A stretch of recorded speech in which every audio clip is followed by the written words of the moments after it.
Alam mo ba, hindi mo kailangang pilitin ang tao para magustuhan ka dahil may mga psychological triggers na kusa nilang nararamdaman.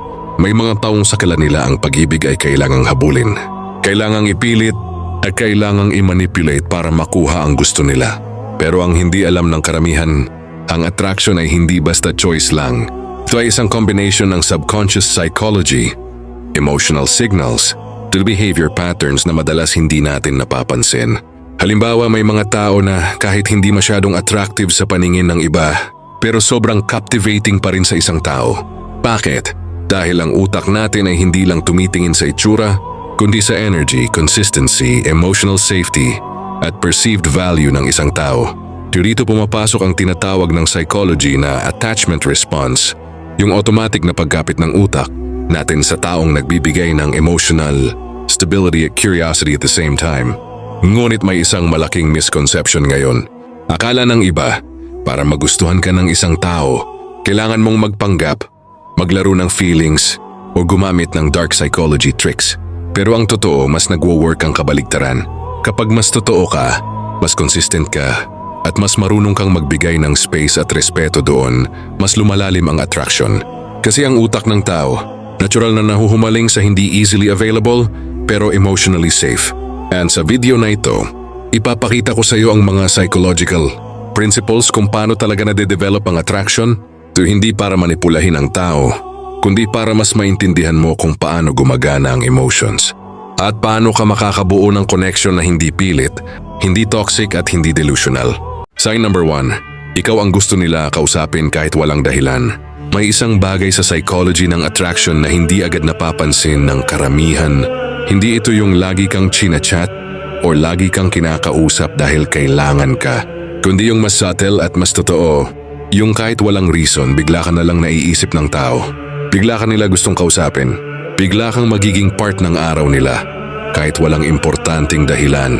Sa psychology, ito ay tinatawag na intrinsic emotional pull, yung emotional attraction na hindi nakabase sa kailangan, kundi sa comfort plus curiosity na nararamdaman nila sa'yo.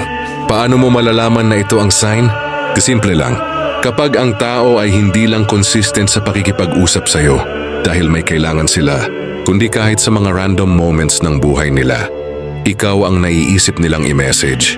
Halimbawa, bigla silang magchat-chat ng uy anong ginagawa mo, pagsisend ng random memes or musics, magbabalik kahit hindi mo sila kinakausap, or minsan sila pa yung mag-i-initiate ng conversation kahit wala namang urgent. Yung mas interesting dito, hindi nila ito ginagawa dahil pinipilit nila. Ginagawa nila ito dahil may emotional imprint ka na sa isip nila. Sa psychology, ang utak ng tao ay laging naghahanap ng emotional reference point.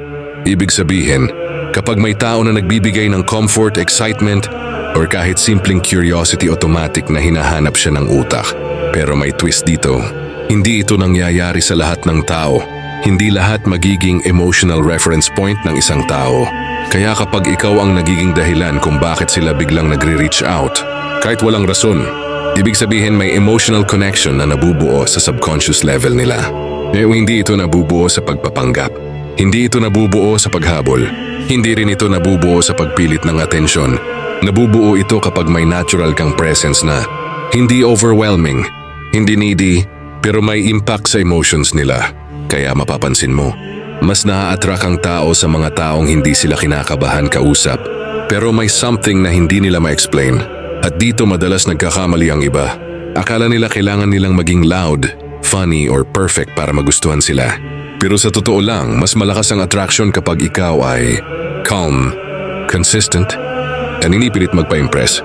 Kasi ang utak ng tao, mas nafe-feel ang security plus curiosity kaysa sa drama or effort. At kapag ikaw ang nagiging taong kahit random lang, hinahanap ka nila, that is already a sign. Hindi ka lang kausap, hindi ka lang option. Nagiging part ka na ng emotional routine nila. Sign number 2, ikaw ang nagiging emotional reset nila. Ikaw ang tinatakbuhan nila pag magulo ang ulo nila.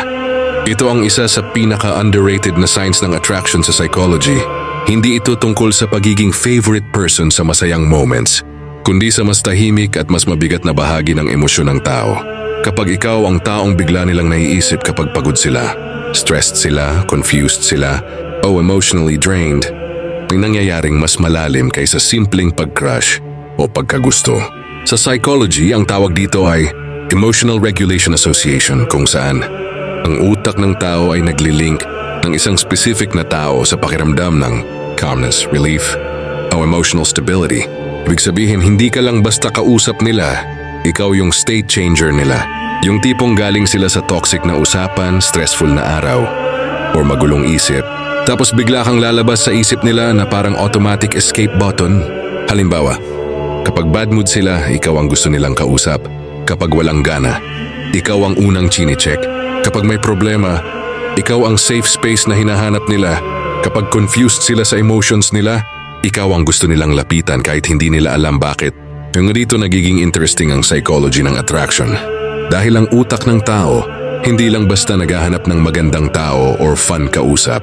Ang mas malakas na hinahanap ng utak ay emotional safety anchor. Yung taong kahit magulo ang mundo nila somehow, kumakalma sila kapag nandyan ka. Pero may mas dark na side dito, psychologically speaking. Kapag ikaw ang nagiging emotional reset ng isang tao, hindi mo na kailangan pilitin ang presence mo. Kasi ang utak nila mismo ang maghahanap sa'yo. Kapag may emotional imbalance sila, hindi mo na kailangan maghabol. Hindi mo na kailangan magpa-impress. Dahil ang connection ay hindi na nakabase sa effort, kundi sa association ng emotions. At isa pang hindi alam ng karamihan, kapag ikaw ang consistent na calm presence sa buhay ng isang tao, ang utak nila ay nagsisimulang i-classify ka bilang safe and familiar, emotionally regulating. And kapag nangyari yon, mas tumataas ang chance na ma-develop ang deeper attachment. Hindi dahil minanipula mo sila, kundi dahil ang human brain ay natural na naghahanap ng stability sa gitna ng emotional chaos. Pero ito ang reality check, hindi mo dapat pilitin maging ganitong tao. Kasi kapag fake ang pagiging calm at safe mo, mararamdaman pa rin ng tao yon subconsciously. Ang tunay na epekto nito nangyayari lang kapag totoo kang present, hindi ka emotionally chaotic every time, at marunong kang magbigay ng space imbes na pressure. Kaya kung napapansin mong ikaw ang unang hinahanap nila kapag magulo ang isip nila, hindi lang yun simpleng close kayo. Ibig sabihin nun may emotional imprint ka na sa kanilang inner world. So kapag ang isang tao ay nagsimulang i-associate ka sa peace, mahihirapan na silang i-separate yung presence mo sa emotional comfort nila. So hindi number 3, final. Ikaw na ang na-attachan nila, pero hindi na nila maipaliwanag kung bakit. Ito na ang pinakadelikadong part ng attraction psychology. Kapag ang connection ay hindi na kayang i-explain ng logic, hindi na type kita dahil maganda ka, hindi na kausap kita kasi masaya, hindi na lumalapit ako kasi kailangan kita, kundi, ewan ko, basta gusto kitang kausap, hindi ko rin alam bakit ikaw, basta iba ka. Sa psychology, ito ang tinatawag na emotional ambiguity, attachment, kung saan ang utak ng tao ay nagkakaroon ng attachment kahit wala siyang malinaw na dahilan. At ito ang pinakamalakas na stage ng attraction. Kasi kapag ang feelings ay hindi na malabel, mas lalo itong lumalalim sa subconscious. Ganito siya nagsisimula. Una, simple ka lang sa buhay nila. Hindi ka sobrang intense, hindi ka rin sobrang distant. Normal ka lang, pero may impact. Tapos dahan-dahan, napapansin nilang mas naiisip ka nila kaysa sa inaasahan. Mas napapansin nila ang presence mo kahit wala ka. Mas nagiging sensitive sila sa small things mo. Chat, reply time, tone, kahit simpleng scene. Minsan naiinis sila sa sarili nila kasi bakit ikaw? Dito nagiging interesting ang utak ng tao. Kapag may isang tao na hindi niya ma-figure out emotionally, mas lalo siyang nagiging mentally present. Kasi ang brain ng tao ay programmed na maghanap ng meaning. At kapag wala siyang mahanap na clear explanation sa feelings niya, ginagawa ng utak niya, inuulit-ulit ka sa isip niya. Hindi dahil pinipilit mo, kundi dahil unfinished emotional pattern ka sa isip nila. Parang isang tanong na walang sagot, na paulit-ulit nilang iniisip hanggang sa maging attachment. Pero may mas malalim pa dito. Kapag ang tao ay nagsimulang ma-attach sa'yo, nang hindi niya maintindihan kung bakit, nawawala yung logical resistance niya. Ibig sabihin, hindi na niya chine-check kung tama ba ito. Hindi na niya iniisip kung dapat ba ito. Ang natitira na lang, feelings, instinct, emotional pull. At video madalas nagkakamali ang karamihan. Akala nila kailangan nilang gumawa ng malalaking effort para malove sila ng tao. Pero sa totoong psychology ng attraction, mas tumatalab ang presence plus, emotional imprint plus consistency kaysa dramatic effort. Kasi ang utak ng tao hindi na-attach sa pinakamaganda o pinakamaingay, na-attach ito sa familiarity, emotional impact, at unresolved curiosity. Kaya kung dumating ka sa point na may taong hindi ka maipaliwanag, pero hindi ka rin nila maalis sa isip nila, that is not random anymore. That is psychological attachment forming at a subconscious level.